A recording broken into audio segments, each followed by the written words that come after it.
¿Qué tal? ¿Cómo están amigos y amigas de esta comunidad? Muy buenos días. Gracias precisamente por acompañarnos, por estar con nosotros. Pues arrancan ya oficialmente las campañas rumbo a la silla del Águila. Claudia Sheinbaum, Xóchitl Gálvez, Jorge Álvarez Maínez disputarán el cargo que actualmente ostenta Andrés Manuel López Obrador. Xóchitl Gálvez fue la primera en dar el banderazo de salida, lo hizo en Fresnillo, Zacatecas.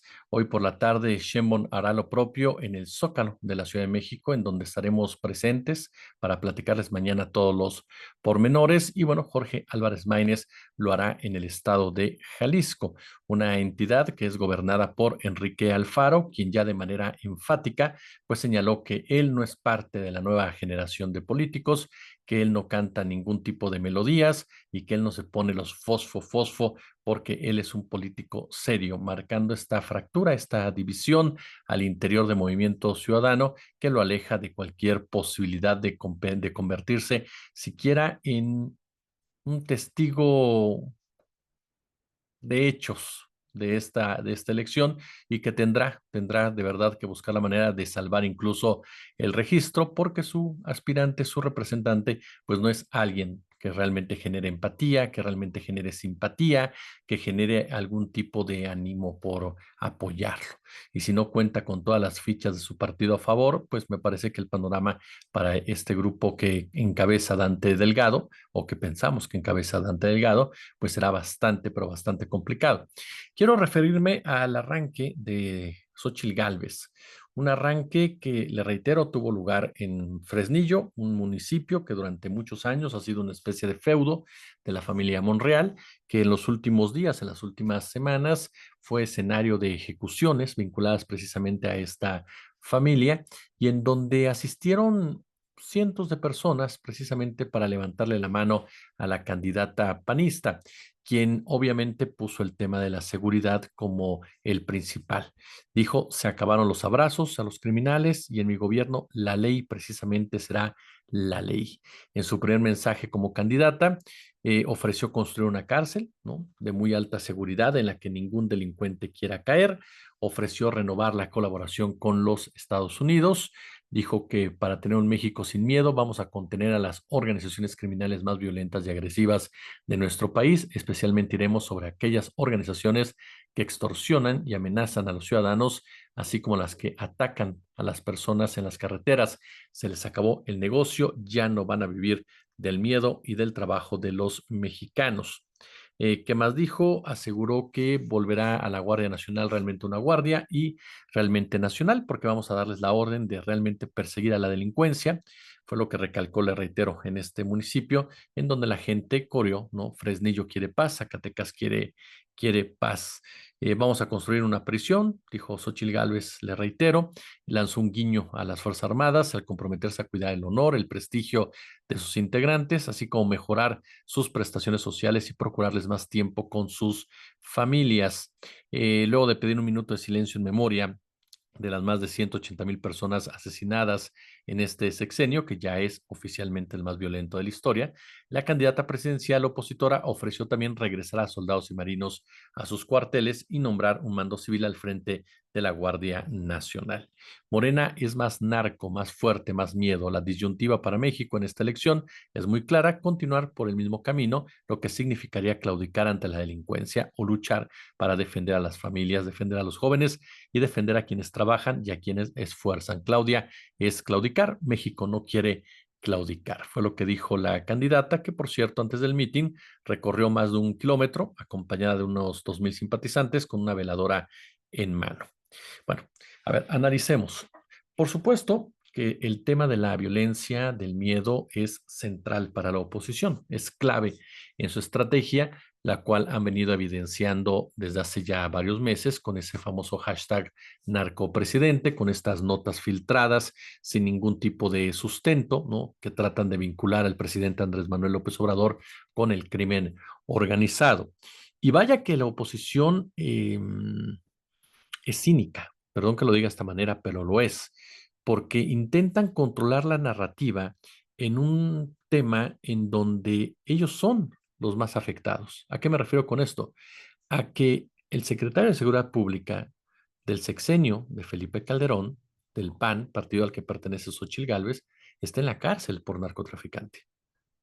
El otro partido, que es el Revolucionario Institucional, el PRI, durante el sexenio de Enrique Peña Nieto, se acusó precisamente al ejército mexicano, comandado por el general Cienfuegos, de estar vinculado a la desaparición de 43 jóvenes, y el gobierno de Peña, que trató de ocultarlo a toda costa, además de masacres como las de Tlatlaya.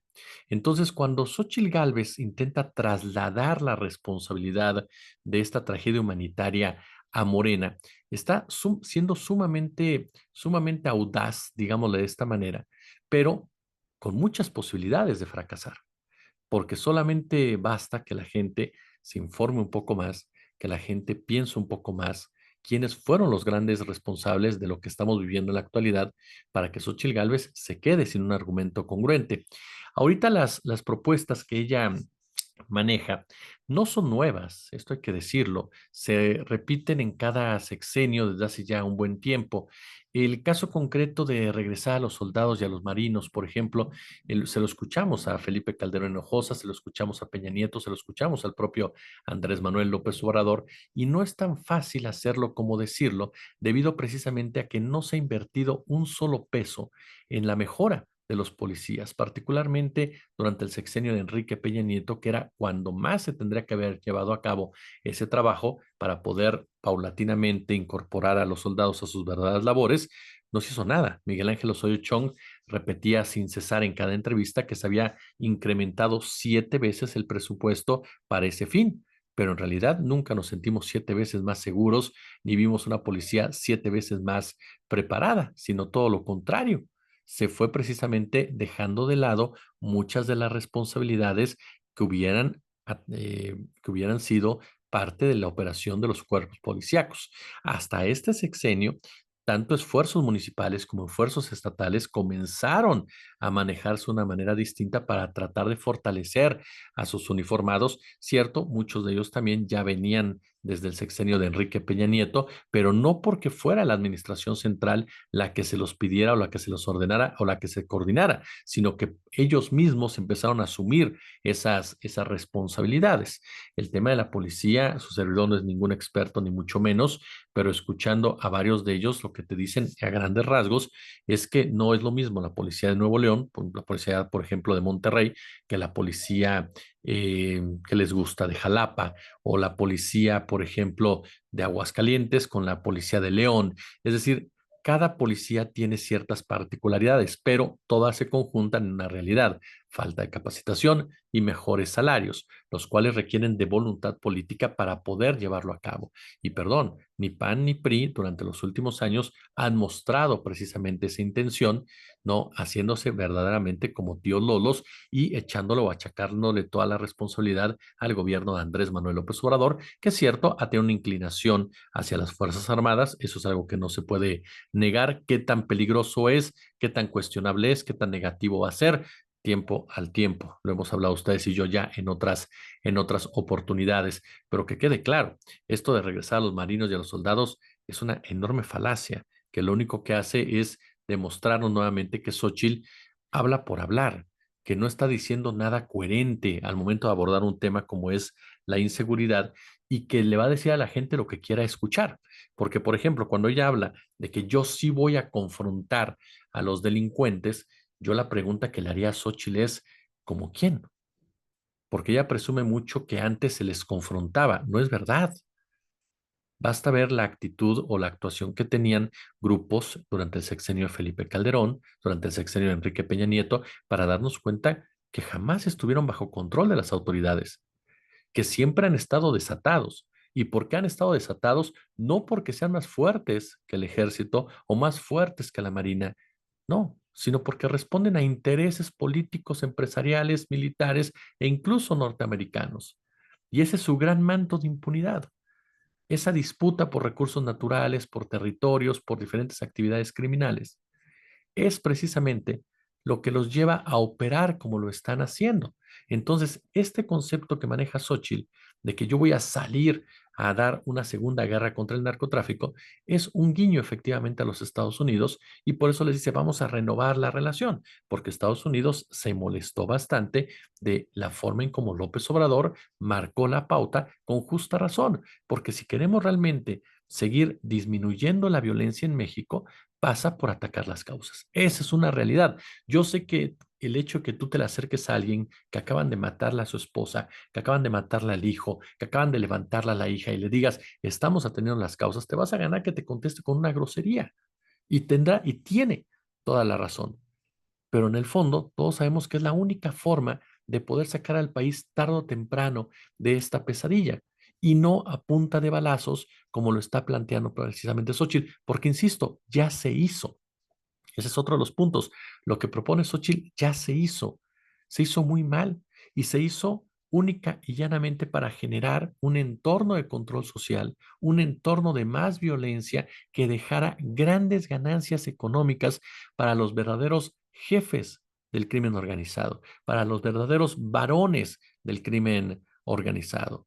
Porque a mí me encanta cómo la oposición quiere vender esta idea de que a la DEA, que a la CIA, que al ejército norteamericano le importa lo que pasa en México. A ellos no les importa la violencia que se vive en México. Nunca les ha importado. Ellos simple y llanamente les interesa perpetuar una guerra que genera muchísimo dinero, tanto que se lava en los bancos legales de los Estados Unidos, tanto que saca de las crisis financieras provocadas por los sectores inmobiliarios, tanto que les permite intervenir en diversos países para imponer sus condiciones políticas y explotar sus recursos naturales. ¿Por qué Estados Unidos tendría la idea de cambiar esa guerra o de evitar esa guerra si le funciona bastante bien para lo que ellos están buscando? Si le funciona bastante bien a un grupúsculo militar en nuestro país que responde a los intereses del Comando Norte y que por lo mismo le va bastante bien también en sus bolsillos.